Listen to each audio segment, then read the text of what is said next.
Hello everyone, welcome to my channel Shiksha academy. मैं नंदिता आप सभी का अपने चैनल पे बहुत बहुत स्वागत करती हूँ। और आज हम आपके लिए बहुत ही इंपॉर्टेंट एक वीडियो लेकर आए हैं और जिसमें स्क्रीन पे आप जैसा कि देख सकते हैं जो भी बच्चे डीडीयू से बीएड कर रहे हैं, सेकेंड सेमेस्टर में हैं, उनका एक सब्जेक्ट है स्कूल मैनेजमेंट एंड लीडरशिप। ठीक है, और इसका सब्जेक्ट कोड है 106। इसकी काफ़ी वीडियोज़ आ चुकी हैं, पार्ट 5 तक वीडियोज़ आ चुकी हैं। आज हम इस वीडियो में डिस्कस करेंगे पार्ट 6 में कुछ इंपॉर्टेंट MCQs डिस्कस करेंगे। तो मेरी रिक्वेस्ट है कि वीडियो को लास्ट तक ज़रूर देखिएगा, जिससे कि आपका कोई भी इंपॉर्टेंट इन्फॉर्मेशन आपके मिस ना हो। ओके, और और भी कई सारी प्लेलिस्ट मैंने बनाई है, जैसे कि स्कूल मैनेजमेंट एंड लीडरशिप की प्लेलिस्ट है, assessment of teaching and learning की प्लेलिस्ट है, और उसके बाद फंडामेंटल ऑफ इंक्लूसिव एजुकेशन की प्लेलिस्ट है। तो ये तीनों ही सब्जेक्ट आपके BCMS सेकंड सेमेस्टर में बहुत इंपॉर्टेंट है। उन सब के डिस्क्रिप्शन में भी मैं लिंक्स प्रोवाइड कर दे रही हूँ, आप वहाँ पे जाके एक साथ सारी वीडियोज़ को एक्सेस कर सकते हैं। तो चलिए हम बिना कुछ देर के इस वीडियो को शुरू करते हैं।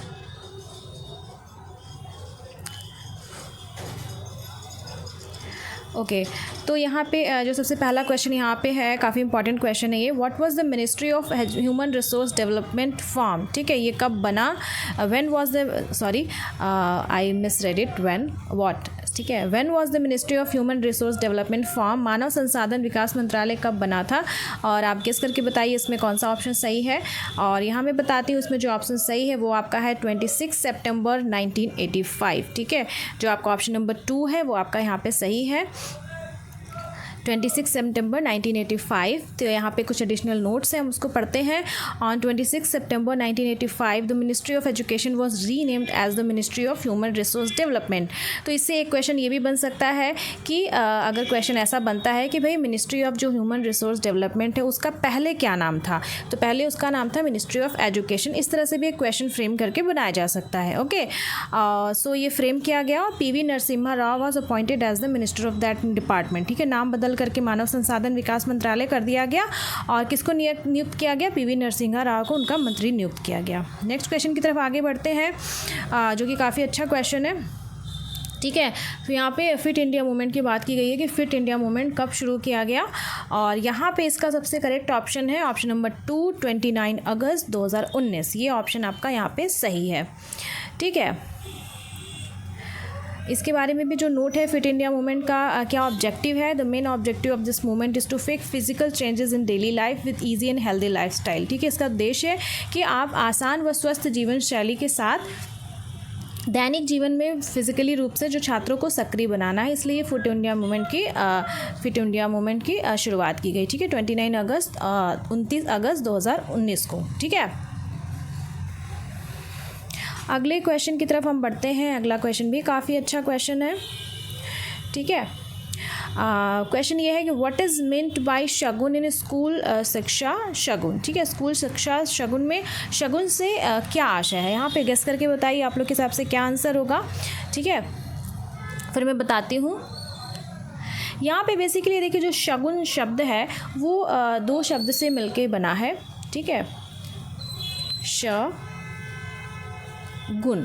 ठीक है, तो यहाँ पे जो श है, जो श प्लस गुण, यहाँ पे श का मतलब बेसिकली यहाँ पे आपका शाला से है। ठीक है, शाला। ठीक है, शाला से है, और गुण मतलब गुणवत्ता से है। ठीक है, तो यहाँ पे इसका सही ऑप्शन दोनों होगा। तो यहाँ पे सॉरी फॉर बैकग्राउंड नॉइज़ बहुत था, मुझे पॉज करना पड़ा वीडियो। तो यहाँ पे देखिए, यहाँ पे दोनों होगा। ठीक है, शगुन का मतलब है शाला और गुणवत्ता। ठीक है, अब जैसे मैंने बता दिया, श प्लस गुण, श का मतलब शाला, गुण का मतलब गुणवत्ता। और यहाँ शाला का अगर अर्थ हम निकालेंगे तो शाला का जो अर्थ होता है वो स्कूल होता है। ठीक है, यहाँ पे वो चीज़ लिखी हुई है। School education shagun is one such platform through which the foundation of education will be strengthened. The word sha is shagun means shala, which means school, and gun means quality. ठीक है, यहाँ पे वही बात की गई है कि श, बड़े श का मतलब शाला से है, शाला मतलब स्कूल, और गुण मतलब गुणवत्ता। तो शगुन का मतलब यहाँ पे दोनों होगा। ओके, नेक्स्ट क्वेश्चन की तरफ आगे बढ़ते हैं। क्वेश्चन काफ़ी अच्छा फ्रेम किया गया है। When and where was the first open school open? जो ओपन स्कूल है, मुक्त विश्वविद्यालय है, जैसे इग्नू वगैरह है जहाँ पे, ठीक है, ओपन स्कूलिंग होती है, आप वहाँ पे जाके कोर्सेज कर सकते हैं। तो यहाँ पे पूछा गया क्वेश्चन कि पहला मुक्त विश्वविद्यालय कब खोला गया। ठीक है, अब गेस करिए आप लोग कब खोला गया। इसका सही आंसर है आपका दिल्ली 1979। ठीक है, उसके बाद नेक्स्ट क्वेश्चन की तरफ बढ़ते हैं। Question number 5, when was the समग्र शिक्षा अभियान 2.0 अप्रूव्ड। ठीक है, तो समग्र शिक्षा अभियान यहाँ पे कब अप्रूव किया गया, तो इसका आपका करेक्ट आंसर है यहाँ पे 4 अगस्त 2021। ठीक है, ये काफ़ी ज़्यादा इंपॉर्टेंट क्वेश्चन है क्योंकि बिल्कुल रिसेंट की बात है, पिछले साल की बात है। 4 अगस्त 2021 को इसको अप्रूव किया गया।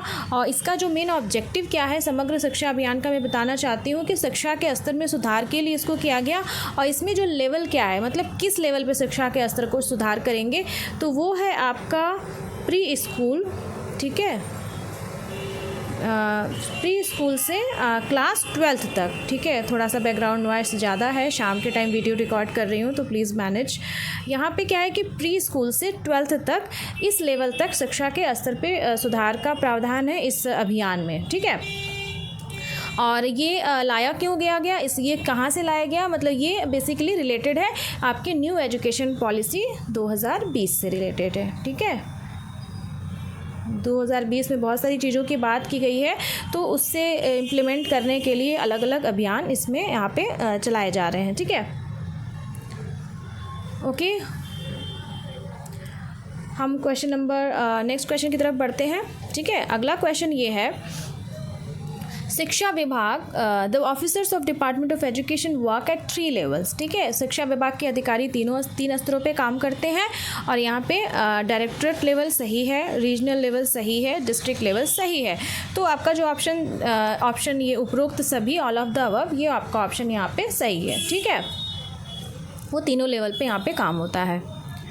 अगले क्वेश्चन की अगर हम बात करते हैं, क्वेश्चन नंबर 7, जो कि बहुत ही अच्छा क्वेश्चन है। ठीक है, what kind of organisation is the directorate of education. ठीक है, ऐसे शॉर्ट फॉर्म में DOE आप कह सकते हैं। शिक्षा निदेशालय कैसी संस्था है, तो यहाँ पे गेस करिए क्या आपका सही ऑप्शन होगा। ठीक है, गेस करिए।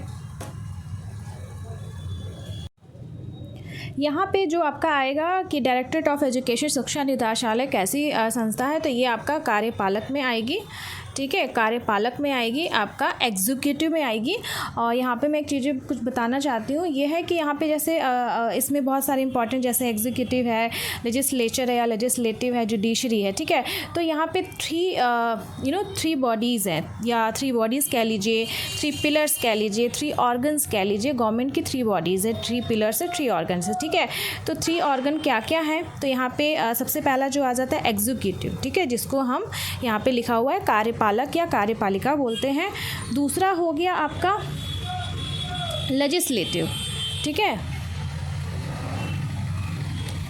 है, दूसरा होगा आपका लेजिस्लेटिव। और उसके बाद तीसरा हो गया आपका जुडिशरी। ठीक है, तो जुडिशरी को हम न्यायपालिका भी बोलते हैं, एग्जीक्यूटिव को हम कार्यपालिका बोलते हैं, जो आपका लेजिस्लेटिव है उसको आप विधायिका बोलते हैं। ठीक है, तो ये 3 पिलर्स हैं आपके गवर्नमेंट के। तो जो एग्जीक्यूटिव बॉडी होती है, जिसको हम कार्यपालिका बोलते हैं, वो क्या करती है कि वो लॉज को कैरी आउट करती है, इन्फोर्स करती है, इम्प्लीमेंट करती है। ठीक है, आपका एग्जीक्यूटिव वो हो गया। लेजिस्लेटिव की अगर हम बात करें, जिसको हम विधायिका बोलते हैं, वो क्या होता है, इसमें आपका जो लॉज वगैरह बनाए जाते हैं वो सब आपके लेजिस्लेटिव में आते हैं। ठीक है, और उसके बाद आपका जो जुडिशरी है, उसमें तो आपको पता है न्यायपालिका हमारी है, सुप्रीम कोर्ट है, हाई कोर्ट है, ये आते हैं। बहुत मैं आसान भाषा में बता रही हूँ। ठीक है, और नेक्स्ट क्वेश्चन की तरफ हम पढ़ते हैं।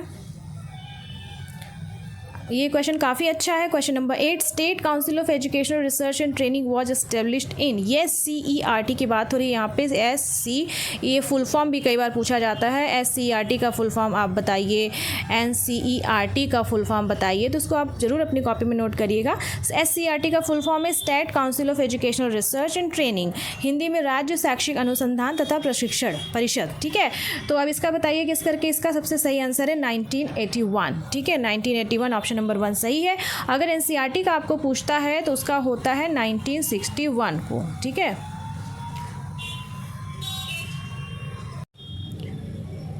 नेक्स्ट क्वेश्चन की तरफ आगे बढ़ते हैं। आज कुछ ज़्यादा ही बैकग्राउंड नॉइस है, ठीक है। नेक्स्ट क्वेश्चन है आपका, राज्य शैक्षिक अनुसंधान तथा प्रशिक्षण परिषद में जिला शिक्षा और प्रशिक्षण संस्थान कितने हैं, ठीक है। SCERT की बात हो गई है कि उसमें आपका डायट जो SCERT के अंदर state council of educational research and training के अंदर जो आपका डायट आता है DIET, डायट का भी फुल फॉर्म आपको पता होना चाहिए। हो सकता है एक एग्ज़ाम में DIET का भी फुल फॉर्म पूछ दे, तो DIET का फुल फॉर्म है district institute of education and training, ठीक है। तो यहाँ पे कितने हैं, यहाँ पे नंबर पूछा है और इसका सबसे ज़्यादा सही आंसर है 65, ठीक है। नेक्स्ट क्वेश्चन की तरफ आगे बढ़ते हैं हम। भारत में कौन सी नगर पालिका पाई जाती है, विच म्यूनिसिपैलिटीज़ फाउंड इन इंडिया, तो यहाँ पे दोनों होगा, ऑथराइज भी है अनऑथराइज भी है, तो यहाँ पे दोनों होगा, ठीक है। क्वेश्चन नंबर 10 हो गया। यहाँ पे क्वेश्चन नंबर 11 की तरफ बढ़ते हैं। When was the basic education act enacted, basic शिक्षा अधिनियम कब बनाया गया, इसका सही आंसर है आपका 1972, ठीक है। इसके बारे में आप गूगल करके पढ़ सकते हैं। क्वेश्चन नंबर 12 की हम बात करें तो यहाँ पे देखिए बहुत अच्छा क्वेश्चन फ्रेम किया है कि जो 74वां संशोधन है 74th amendment of constitution, a new department has been included in relation to municipality. तो यहाँ पे स्पेसिफिकली किसकी बात की गई है, म्यूनिसिपैलिटी की बात की, जिसको हम 74 संशोधन की बात की गई है यहाँ पे कि एक नया विभाग शामिल किया गया म्यूनिसिपैलिटी, ठीक है। तो ये इसमें पूछा गया है कि किसमें कौन सा यहाँ पे आर्टिकल नंबर आई थिंक दिया हुआ है, ठीक है। यस, तो इसमें आपका आ जाएगा 9A एंड 9B दोनों आ जाएगा, ठीक है। और इसमें एक और चीज़ बहुत इंपॉर्टेंट है, कई बार ऐसा पूछता है कि 74th अमेंडमेंट ऑफ कॉन्स्टिट्यूशन किससे रिलेटेड है, तो म्यूनिसिपैलिटी से रिलेटेड है। इसमें एक और चीज़ आप याद करिएगा, जो 73rd अमेंडमेंट आया था, ठीक है, 73rd अमेंडमेंट आया था 1992 में, ये आपका पंचायती राज इंस्टीट्यूशन से था। ये भी क्वेश्चन बहुत इंपॉर्टेंट है, पंचायती राज इंस्टीट्यूशन से था और उसमें बात की गई थी कि भाई 3 टायर एक पंचायती सिस्टम 3 टायर बनाएंगे, ठीक है, विलेज लेवल पे, इंटरमीडिएट लेवल पे, उसके बाद डिस्ट्रिक्ट लेवल पे, ठीक है। फिर 74th अमेंडमेंट आया, उसमें उसमें म्यूनिसिपैलिटी की बात की गई, ठीक है। तो इस PDF में टोटल 12 क्वेश्चंस हैं और इसमें काफ़ी इंपॉर्टेंट सारे क्वेश्चंस हैं। आई होप आपको ये वीडियो अच्छा लगा हो, और अगर वीडियो अच्छा लगा हो तो प्लीज़ लाइक, सब्सक्राइब और शेयर ज़रूर करिए, अपने जेन्युइन कमेंट पोस्ट करिए। और काफ़ी अच्छे फ्रेम किए गए हैं क्वेश्चंस, काफ़ी अच्छे क्वेश्चंस हैं। मैं काफ़ी मेहनत करके एक्सप्लेन भी कर रही हूँ, मेरे सामने राइटअप पड़ा हुआ है, उस पर मैं काम भी करती हूँ कि भाई बाइलिंगुअल हो, हिंदी इंग्लिश मीडियम हर बच्चे को समझ में आए। अगर इफ़र्ट अच्छा लगता है तो आप super thanks, super chat feature का भी यूज़ कर सकते हैं और मेरे चैनल को, मेरे काम को एक थोड़ा सा मॉनिटरी हेल्प प्रोवाइड कर सकते हैं, ठीक है। क्योंकि अभी तक चैनल पे चाहे टेलीग्राम पे सब कुछ एवरीथिंग इज़ फ्री, तो एक थोड़ा सा आप हेल्प प्रोवाइड कर सकते हैं। और फिर मिलते हैं हम नेक्स्ट वीडियो में। Thank you for watching.